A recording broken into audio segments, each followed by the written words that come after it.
Hello and welcome to this first video out of a series about the Yamaha RM1X, and in this video I would like to give you an overview about this box and what it can do for you.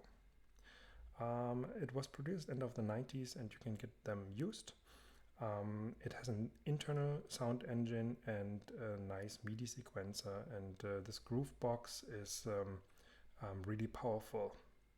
Although it doesn't have the capabilities of recording or uploading your own samples.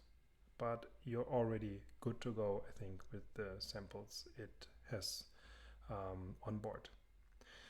So you have some powering options here. You have a phone out, you have stereo and mono out. You have foot switch, you have a contrast dial, and you have MIDI in and out. There's a floppy disk drive in the front. Pretty awesome. Feels like being back in the 90s. And there are a lot of encoders and buttons, and there are some LEDs. Those are telling you on whether there's some MIDI activity or not. You can see the BPM count in here all the time. You have a display here which is representing pretty much everything this box has to offer. There are function encoders and function buttons which correspond to this particular section that's being displayed in here in the display. You have a toggle knob for those encoders, which are each representing two parameters. So for example, here it's representing cutoff and variation, and you can toggle it with this knob. You have different modes you can enter, such as the pattern chain and song mode. There's a utility mode to further get into some configuration. You have a lot of sub modes which allow you to change effects and really refine a lot of things, such as your sounds and the setup in general. And it also makes life much easier in some regards. For example, you can use the job mode, for example, to undo changes or to apply quantization. We have some navigation buttons here. You can use the cursor to get around in your display later on, and you have buttons to increase and decrease some values. You can also use it for answering questions, such as whether you want to format a disk, a floppy disk. It really sounds great. So if you get this box, then you really feel really about how it was in the 90s, formatting a floppy disk. Really nice. Okay, so this exit button is really nice to get out of the menus, and the more often you press one of those menu buttons here, or mode buttons, you're getting one level down, and this exit button is bringing you always one level back up.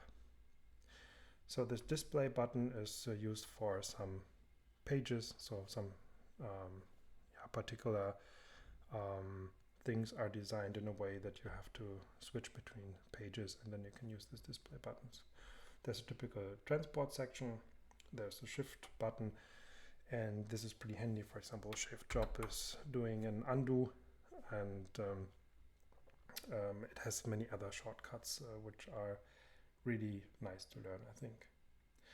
The keyboard acts in different modes. Like in its simplest form, it's, well, a keyboard, and you can play sounds with it. And here is a keyboard mode section, I would call it, and you can, for example, when you keep track pressed, you can use this to select your particular track. You have 16 of them, which is really nice. It's a lot compared to other groove boxes. You can use it also to transpose your sounds. So for example, your root note is in the middle somewhere here. You can either transpose it up or down later on. You can use the num function to use these numbers here or these buttons here, to use them as a numeric keyboard, and then you can hit enter and you don't have to use the encoder that much. You can click the mute button to enable mute mode. There are really nice features such as muting all, only the first 8, the last 8 tracks. And you can also hit, for example, shift and mute memory, and you're saving your mute configuration, and you can recall them in different settings during your live set, for example. There's also a section button which allows you to build up sections, for example to build breaks and different variations in terms of like notes that you play. And you also have a patchier mode. So here there are octave buttons, and here there's another button to tap your BPM instead of having to dial it with a knob.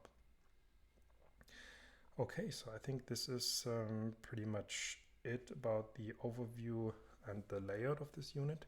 And in the next video we're going to talk about what to be aware of when to buy a used Yamaha RM1X and what are the most frequent things you should check because they might be broken, and how you can test them with some nice features. Okay, see you in the next video.